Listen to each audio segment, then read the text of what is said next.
ট্রেনের তলায় ওড়না দিয়ে বাঁধা মহিলার মৃতদেহ, নাকি ধাক্কা লেগে মৃতদেহ আটকে গেছে? আগে স্টেশন মাঝের গ্রাম থেকে গাংনাপুর পর্যন্ত রেল লাইনে ঘষতে ঘষতে আসা মৃতদেহ নিয়ে চাঞ্চল্য সাত সকালে।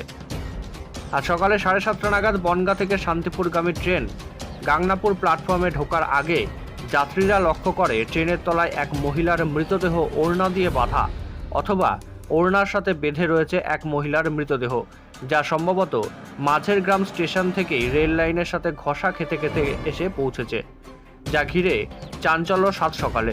চাঞ্চল্য নদিয়ার গাংনাপুর স্টেশনে। তবে রানাঘাট থেকে আরপিএফ এবং জিআরপি এবং অন্যান্য কর্মীরা আসার পর ট্রেন আগে পিছে করে ওই মৃতদেহর খণ্ডাংশ ছাড়ানো হয়।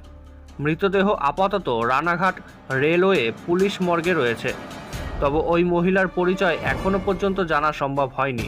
স্থানীয় কিছু মানুষজন অনুমান করেছেন মাঝের গ্রাম স্টেশন সংলগ্ন সরকার পাড়ার বাসিন্দা হতে পারেন তিনি। তবে অবিবাহিত মহিলা, নিছক কি দুর্ঘটনা, নাকি আত্মহত্যা, নাকি অন্য কিছু?